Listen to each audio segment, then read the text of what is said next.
It doesn't happen often. You sue the state and win, but that's exactly what occurred. A group of patients and staff from a child psych hospital took on the state and just won a $13 million class action lawsuit. Now, the backstory, state officials decided to run an active shooter drill inside this child psych hospital. Didn't tell anybody it was a drill. Everyone said they were really traumatized. They were scared to death.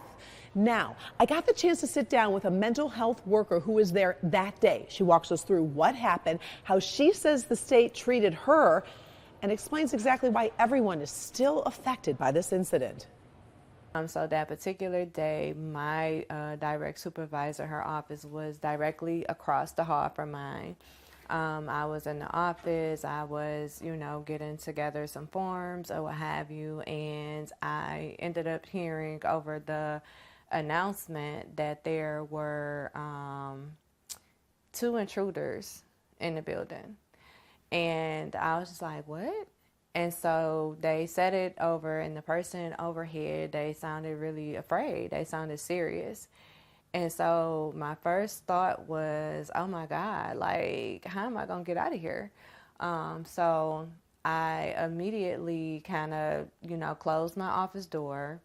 First I called the supervisor, she didn't answer, and then I texted her, and I had said, I just really got out of training, I was not trained for this, is this a drill?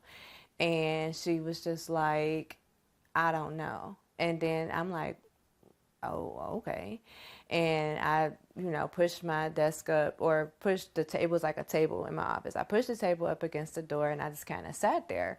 But I was very much afraid, because I'm just like, to be honest, I went into freeze mode, because I just wasn't sure what to do. Put your hands on top of your head! Meantime, other employees started calling 911. Can you tell me what's going on? Keep the line open.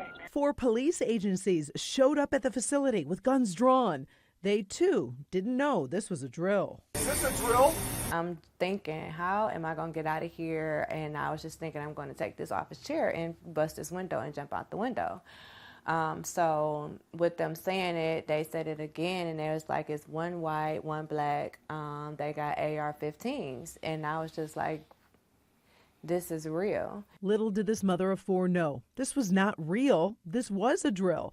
State supervisors knew, but the staff and the young patients inside the children's psych hospital had no idea. They say they were traumatized and have been since. It was terrifying, actually. And being in a space of like pushing and stuff up against the door and just laying there not being able to do nothing. It was just so many negative thoughts running through my head that I just panicked like really, really bad, and I started crying. Hey, did you guys know it was a drill? Oh, no. Finally, the mental health worker was told it's a drill, but she wasn't so sure. I'm scared to even go out the door. They talking about it's over. I didn't even open my door. So the way that my office was set up, it was called South Wing. I was able to look out the window, because at this point I started looking out the window, and I saw like all of these police cars. I'm like, this is not no drill. Like all of these police cars out here. I actually saw one of the police men take off his suit jacket, put on a bulletproof vest.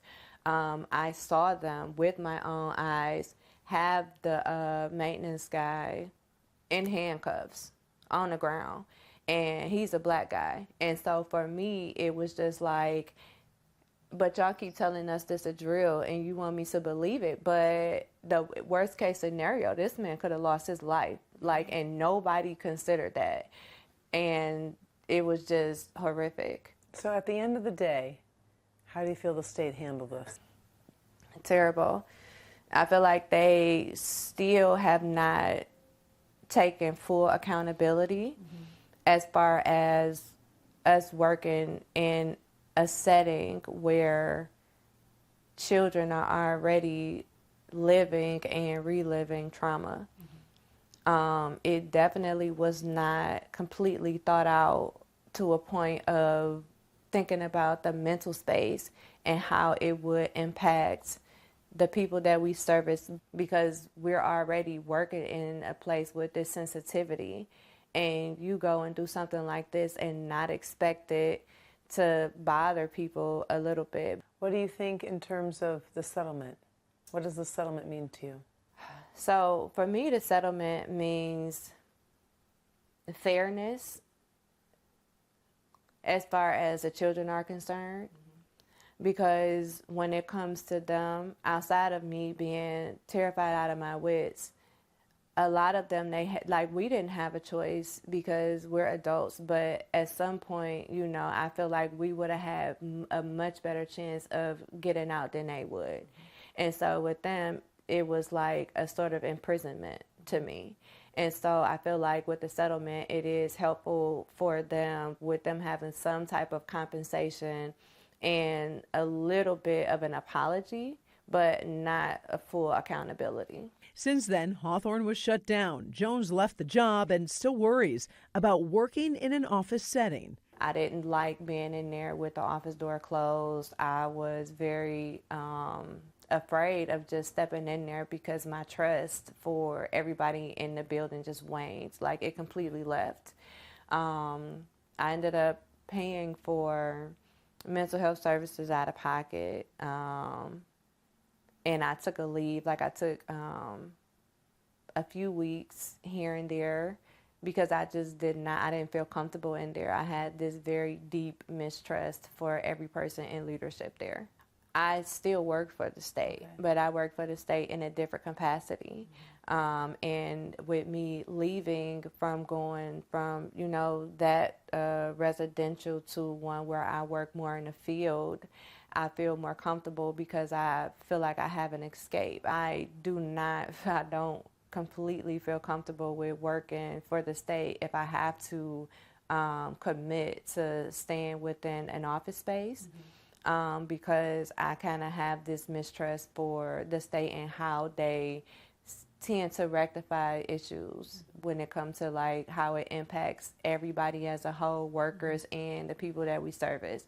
My trust is not there. Naquana is among the 110 Hawthorne employees and the 50 patients who will be receiving that $13 million. Now, a special legal team has been set up to make sure that the money is dispersed to the children correctly. Many of them are special needs. They're already dealing with so much trauma. Now, I did post the settlement and all of my previous investigations over the past 14 months on clickondetroit.com.